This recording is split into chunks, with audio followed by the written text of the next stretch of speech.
Welcome to Right the Right side up. Side Up. Right side up.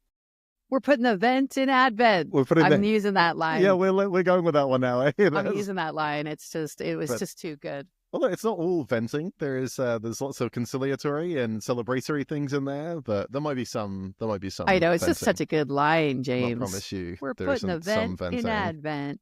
Anyway, we're in Luke, just in case you're tracking. So we did Matthew, we did Mark, we did Luke, and Luke's just too much because, like, I don't even know how we're going to do this in one episode. There's just a lot that's happening in Luke, and there's a few things and a few different works that we really wanted to celebrate and talk about how it's impacted us and how we've, one of the postures, I think, in approaching the Bible is perspective really matters. And I think this is true of any, literacy, sort of anything that you're doing that's looking at story, or it really depends on where you are in the story, who you are in the story, how you're hearing the story, and how the story is being told, who's telling the story. It's all those sort of things. And I think a lot of times we miss, and we talked about this the last couple episodes, but like we miss, because of our hyper individualized spirituality, we read every scripture as though it's like speaking specifically to me, about me. And then because of our dominant cultural reality, like where we find ourselves in today's world is we're at the top of the world, wealthiest people in the world. We're part of, an empire of conquest and colonialism and all that kind of stuff. So we're telling the story as though we're people we're not. And so that also can distort the story, and we can miss some of the elements of what's actually happening here and how it's really speaking and what it's trying to say when we kind of erase the context of the original tellers and hearers of the story. And then also when we're not listening to people who are telling the story, hearing it from a different perspective. I mean, we were talking just about this before we begun.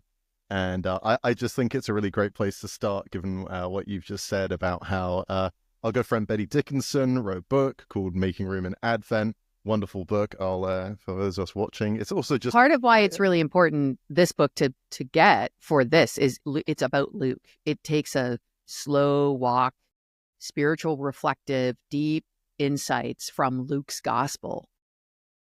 Those of you who don't know, like Betty is an artist and a friend of ours, spiritual director, preacher, leader extraordinaire. She wrote this book and did the paintings of this book. So the book is filled with these paintings that are reflecting the story unfolding in Luke's gospel. And she did them while she was pregnant with her son. So the perspective from a pregnant woman on the Advent and the pregnancies that are part of the story of Luke's gospel is just, that's a perspective that men don't hear. And I remember, James, I was speaking on a Christmas series at a church, and I talked about how much I hated being pregnant, which of course you're not allowed to say as a woman. It's supposed to be the best time of your life. You're supposed to celebrate it, obviously. Yeah, whenever women say that, I'm always like, you got to get a better life, man. But why I hated it, and this is why I hated it, is all the reasons it's connected to discipleship. I hated it because somebody else was centered in my body. Somebody else began, so I took a second seat. I didn't have any control over what it was doing to my body. Like it slowed me down. And I'm used to like the solo trip. So like here we are. And so it was a total decentering and then a recentering of somebody else.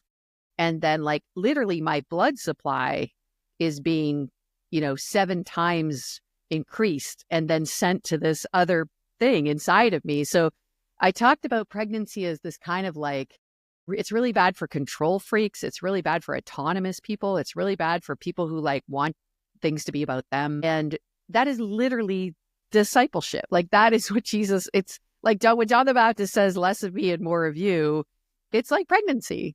It's like pregnancy. Was it your first or second or third child that you learned that lesson? Like that's it. It feels like, did you need to get to 3 to appreciate the discipleship aspect of it? Or was it like... James, I can guarantee you the first time we'll do it.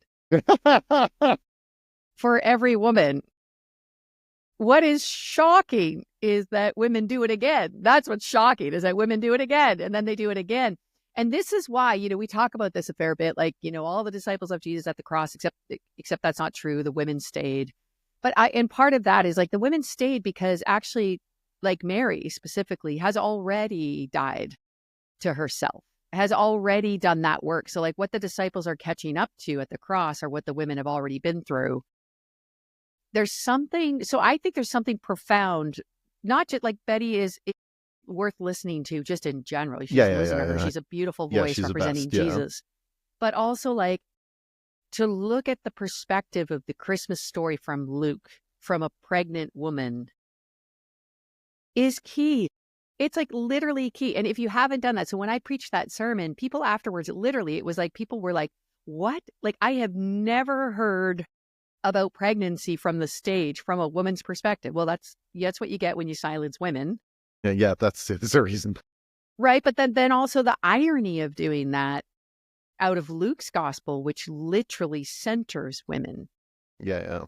Is just shocking. So even to hear a Luke version without a woman telling it is to kind of like not represent the scriptures very well.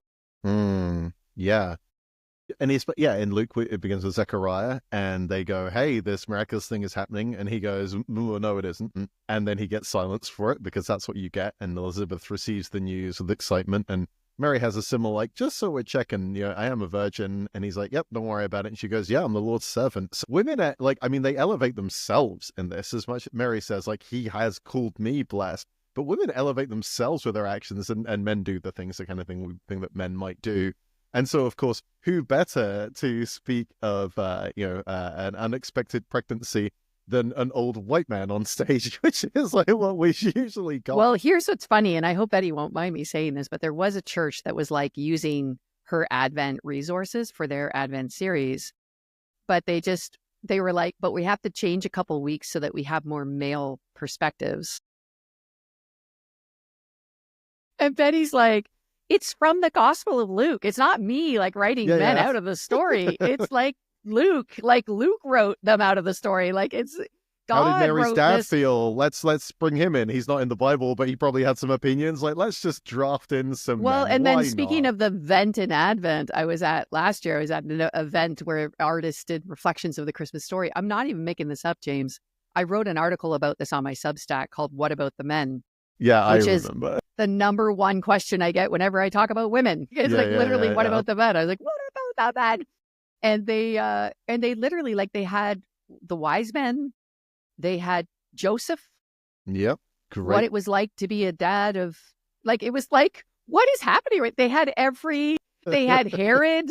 I mean, I was just like, and Herod's song was supposed to be elevating. Let's really pay attention to what Herod's doing so we can emulate that. And these were artists, so I was pretty disappointed. I was like, wow, like, and maybe maybe they were subverting the subversion. I don't know. But anyway, whatever it was, I was like, is it just me? But like, are we missing something that is so central and scandalous to the original telling of the story?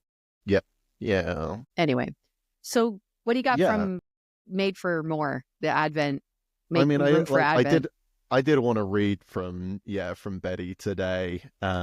Say this is day 7, which I started it a few days early because I'm undisciplined and I figured I'd probably miss a couple, so I decided to start early on her. Just on her say the truth. You're devotions. A keener. Yeah. Well, for this I am, apparently. It's the first time for everything. But she uses scripture from Luke 1:31 to 33, which is of course, the angel speaking to Mary, you will conceive and give birth to a son. You're to call him Jesus. He'll be great and called Son of the Most High. The Lord God will give him the throne of his father David, and he will reign over Jacob's descendants forever. His kingdom will have no end. Like, pretty powerful stuff. And this is her reflection. It's longer, but this part in particular. The fullness of the time has come. The long-awaited King of Heaven is coming to earth. All of creation has been aching for this moment. The promised Messiah, Israel, has been waiting for, is coming as a tiny baby named Jehovah is salvation. Gabriel arrives to announce this great mystery. The infinite will grow in a finite space. Power will be wrapped in weakness. The eternal will step into time. The invisible will become visible. Heaven will collide with earth in Mary's womb. And I feel we could probably just spend the entire time talking about that and reflecting on that. I do think yeah, there is something about the kind of the meekness and the vulnerability of both the pregnancy and yeah, the infant Jesus, right? You know, yeah, I mean, I'm sure you've seen Talladega Nights and the sweet baby Jesus Little baby prayer, Jesus. Yeah. little baby Yeah. Jesus, Whoop, yeah, whoop. exactly. But like, Yeah. I need the Jesus to be blonde, like I need the Christmas Jesus and everything. But to compare that Jesus with someone who was born in this womb and born into viscera, and I mean, we've also, I don't know how much you want to talk about this, but a lot of my friends have are on different pregnancy journeys right now, I suppose, and yeah, giving birth, pretty visceral stuff, guys. Like, I can see why they censor it from us because it's like, yeah, it's a pretty gory experience, right? And I Well, and guess because, that's now, which, by the way, yeah, women still die in childbirth now yeah, in like all the time. Western, Yeah. countries. But And in um, America has like the highest infant mortality rate in the developed world, right? So, but then, I mean, we're talking about, yeah, and a young teenage girl, we're talking about the risks of death being quite high. mm, So when Mary says yes, it's a big yes. It's a yes to die, potentially. And then that, you know, yeah. And then even, later on, Paul uses language about being a Christian as Christ being formed in you. That is literally a pregnancy image. So Christ is formed in Mary. And then yeah, through Mary, Christ is born. I mean, there is so much there to chat through. And we just finished, we just put up the last season of Need to Know. The last episode was with Scott McKnight. yeah, And yeah, his whole chapter in Need to Know book is on Mary and how he just like missed the importance and missed what he could have learned from Mary because he was a man who ignored women yeah, like most, white male yep. theologians. So, and also even Protestants dismissing sort of that Catholic boogeyman idea of Mary, Mm, and he missed it. And so he writes the whole chapter just on like what I wish I had known. It's like what I yeah. wish I had to like humble myself to learn. So, but here's another resource for people. If you don't know this one, Drew Jackson is a poet that I admire, and he wrote a book called God Speaks Through Wombs, and it's also on Luke. So you've got a pregnant woman painting her way and then reflecting her way through Luke's gospel.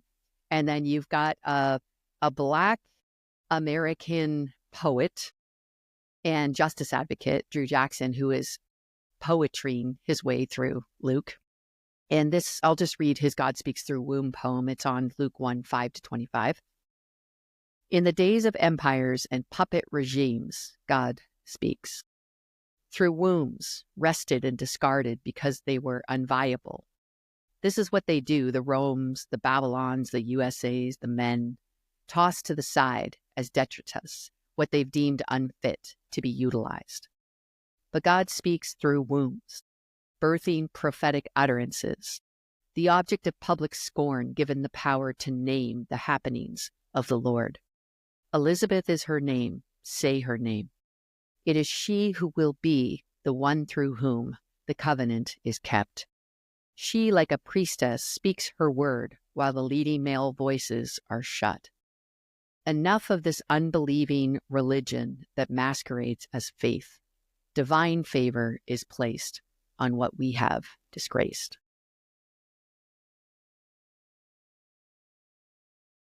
Wow. Yeah. Yeah, again, we see the beauty that comes when we centralize those things that we have pushed to the side, but also what God pulls to the center, right? In my mind, it's just a realignment with how we're created to be. Like, I think we are created in God's image and likeness. And so when we do the things that God does, these things sing, there's harmony. And that's what that poem feels like to me. It feels like song. It feels like harmony. It feels like, yeah, that's how this is supposed to be. That's what this is supposed to look like. Well, and Drew talks about how he wrote these poems after George Floyd died in America, sort of being on that. So even that line, say her name, you may recognize that as a motto, like a mantra that happens where it's like a Black person is killed by police violence or in a way that nobody else cares about. They're like, say their names, like these people matter. So you're getting this like felt reality of being an oppressed minority And then, and then God saying her name, like God showing up to actually uplift and to say, these are the people that matter in the story, even though in the dominant culture, they don't matter at all. So it's that beautiful felt reality of the subversive nature of the good news, not just in what it says, but in how it comes, and that's that story of Advent that's so profound. So Luke this is one of the passages I also took with Lisa Sharon Harper, and I took a course called Decolonizing the Bible, which I highly recommend, and recommend any of her work, actually. She's remarkable. She's taught me a lot. And this is the lesson that she was teaching that we used this passage, Luke chapter 1 for, was watch for the flow of power. So one of the principles of decolonizing the Bible is to pay attention to the flow of power in the text. Okay. So James, you sort of mentioned this a little bit already, but it starts with the king. So it starts with politics. It starts with like the highest person of the land. It starts with Herod, who is like, then it goes to Zechariah, which is like the priest authority. So you've got like political authority, then you've got a priest's authority. And then the power just keeps flowing until you've got Elizabeth now that actually has the power. Like you said, it's not even just like the power's flowing past them. It's like the power's rejecting them. Like, Zechariah is rejected. Like he is silenced so that somebody else can actually speak. And the somebody else is Elizabeth, right? And so but then it keeps flowing. So then it's not even just Elizabeth. It's like now it's a little baby that's not even born yet, to a woman who's been scorned, and barrenness in that culture would represent disfavor and disgrace and all those things. So it's like a reversal of all those things. And then it's not even that little baby. It's Mary, who's like a betrothed young teenager. So then now the power is on Mary. And then now the power is like in this little unborn child. And then the power kind of unites when John the Baptist and Jesus sort of meet each other in the womb, which is its own mind-blowing cool thing. But anyway, the power's flowing down and out. That's the point. It's flowing down and out because that's the direction of God's power.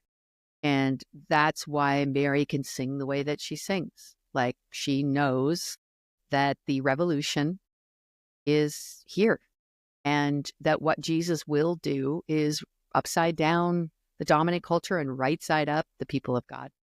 Can I read the Magnificat? Is that that feels Please. like a good thing to do, right? Do it, because that's the one banned in many countries. Yeah, I will say so. I mean, I'll say this now and then listen for the parts as to why you might think that is. And I think, I don't know if I love this this anecdote, I suppose, from the Archbishop of Canterbury talking about this when he was kind of processing what it looks like for them to decolonize, given how problematic their history has been ultimately. And one of the things he points out, one of the things that grieves him, is this song, Mary's song that we're about to read out, is actually cut out of some of the liturgies in some different countries. So if you're colonizing India, which England did, and then you have a central text that says, he's going to cast down the mighty, he's going to overthrow the kings, well, you probably don't want people knowing about that. So like this part is just cut from their liturgies. They just they jump over this part because they recognize the power of it, right? They don't want people knowing, like, hey, wait a second, maybe Jesus is speaking to us here. So let me read that out. My soul glorifies the Lord, and my spirit rejoices in God my Savior, for he has been mindful of the humble state of his servant. From now on all generations will call me blessed, for the Mighty One has done great things for me, and holy is his name. His mercy extends to those who fear him. From generation to generation, he has performed mighty deeds with his arm, for he has scattered those who are proud in their inmost thoughts. He has brought down the rulers from their thrones, but he has lifted up the humble. He has filled the hungry with good things, but he has sent the rich away empty. He has helped his servant Israel, remembering to be merciful to Abraham and his descendants forever, just as he promised our ancestors. And you can see why powerful empires don't want people knowing those words, don't you? Hang on, I got a song for this. Hang on. All right. Okay,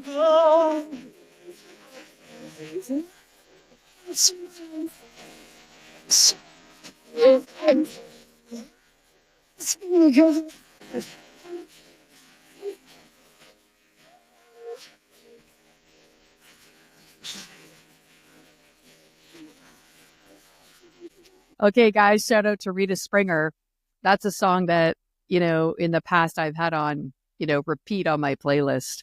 It's not a bad way to start your day, by the way, if you're a woman who feels invisible, overlooked, barren, discarded, unheard, decentered, marginalized. Just start with Rise Up by Rita Springer. And it's a nod to the original, the OG of discarded and marginalized and silenced women. I am blessed and highly favored, saved by the love of a gracious savior. I mean, yeah. Carry on, James. Yeah. No, I wouldn't dare.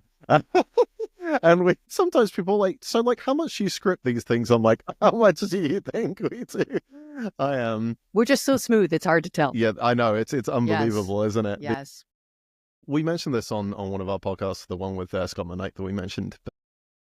This wood carving by an artist called Benjamin Wildflower, I think, is just one of the most powerful pieces of art that exists. And it's a picture of Mary. And again, I think when most of us think of Mary, we might think of tender Mary holding a baby in her arms. That's how she's usually produced. This looks different. It has Mary defiant, with her fist in the air, crushing the skull and crushing the serpent. And around the outside of this carving, it says, "Cast down the mighty, send the rich away, fill the hungry, and lift the lowly." And I mean, that was my phone screen for quite a while, because I was like, yes. I should actually redo the last Christmas. I did 4 sort of traditional paintings that depicted Mary. And it was quite a popular post, but it was all of these sort of like women rising. Yeah. And yeah, it's wonderful when we have even different expressions of these things. Because again, this poem is really revolutionary. You can absolutely see why it would be banned in places where you're trying to subjugate people. Because wait, really? That's how Jesus sees things? This is how it's supposed to be. I always, when I preach on it at the church, I always say, this is the greatest song ever written, and that's not up for debate. So that's how we're going in. Yeah, and I just released an article on Acts 16 about the slave girl who... which everyone should read, by the way, if you haven't. It's really great stuff. Well, all I want to say is that with these same principles of I have been taught the Bible and have taken in what the passages say and mean from one perspective that is not full. And, so this is another example of how my mind is being blown by reading the scriptures differently and just asking some important questions, like even in this, looking for where the power goes and then asking the question, why does the power go there? Why is the priest silenced so that his wife can speak? Why is the cultural norm... This has gotten me too, James, over the years about Luke. Why is the cultural norm of naming your son within your family lineage stopped and he's named John instead? Why is the baby's name John and not Zachariah? That's an interesting one. His name will be John. And it's not until actually Zachariah says those words in agreement with God that his tongue is unloosed. He can speak again. Yeah. And I don't think it's just about the baby's born. I think it's about the work that has to happen in Zechariah to come into agreement that God is doing a new thing in a new way. So the baby is born John because it's God's new covenant. It's God's new way. And so something has to happen in Zechariah, as is happening in Elizabeth, quite embodied in Elizabeth. Physically, something's happening. All kinds of things are happening. And she's getting this. This is God working in a way that isn't normal. This is a new thing. And it's not until Zechariah comes into agreement with that he can speak again. So I think it's not even just the decentering of men. I think it's the invitation of men to listen and to learn and then to come into agreement with what God is doing, which is a new thing. And this now does not become Zechariah's attempt to pass on a legacy. He has to actually depart from this idea of like, this is my boy that'll take over my family business. None of that. He's not coming into the temple. This guy's headed to the wilderness because God's doing a new thing. And Zechariah has to come into agreement with that. So there is also this, and then you see, so Zechariah does, which is cool. And then, but you also see Herod does not. He rages against it. So you have these like also options in the text of like how we respond to the good news and how we respond to the way that God's power works differently and flows down and out. Yeah, and even the kind of like that question, like, what about the men? And actually, like, hey, the men are there, and we get to talk about that, and we get to. But what's wonderful is God is actually doing something new with men as well. Like, hey, this is this generational excitement that he is the one selected to go into the temple. Like, this is a really big deal. I know it's just a line, but this is the greatest honor that could possibly happen to Zechariah ever. And of course, it kind of ends in a way that he doesn't expect. That question, like, yeah, what about the men? I think it's fine to ask those questions, but also just recognize, yeah, how many of those voices are that you've been listening to. I remember, yeah, even at the seminary I went to, right, and they have all the principals in the looking sternly down on in the classroom and in the assembly halls and everything, and there's just a bit of a theme as to who's represented there. And my friend who's Filipino, who's a prof at Wheaton. And he has like Filipino students come to him and say, I didn't realize this was an option. Like, it wasn't like, again, I have not seen myself represented in these spaces ever. So again, it's not a kind of what about the men. It's like, you'll do it's okay. Like, and you'll see yourself in these places all the time. But like, actually, it's really wonderful and encouraging and stretching to see. And again, recognize, how do people experience these things differently, and how can I do that, and how can I and that's listen what's cool is it's not an erasure of men from the story, which is what it would be if it was men telling the story, right? Like, it would be an erasure historically, yeah. Right? It's actually just a decentering and then an invitation to the men. So, and then it's like basically a story of who's going to take the invitation and who isn't. Yeah. And I mean, Joseph is another great example. Like, he's in that society, the marriage is about him. And then all of a sudden, God's invitation to him is to make the marriage about Mary. Yeah. And then even greater than that, to make the marriage about Jesus. Yep. So this is no longer about Mary serving Joseph. It has literally changed the dynamic of and subverted patriarchy by God through an angel telling Joseph, it's about your wife.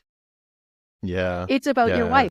I just pray, like, in a season where I'm like journeying with people I know and love who are in abusive relationships with men, I just pray that those men would receive an angelic visitation that would help them to understand that this is about their wife. Yeah. Like, be in a different kind of relationship. And that's crazy. Like, that's then we think now it's counter. We're like, whoa, we're asking men for a lot. I'm like, guys, it's been 2,000 years of Jesus inviting us to rethink how we do relationships and rethink how we do societal. We rethink our power dynamics, all this kind of stuff. And it's asking too much, really. And so there's something powerful about that, just to the invitation that God gives to all the characters in the story.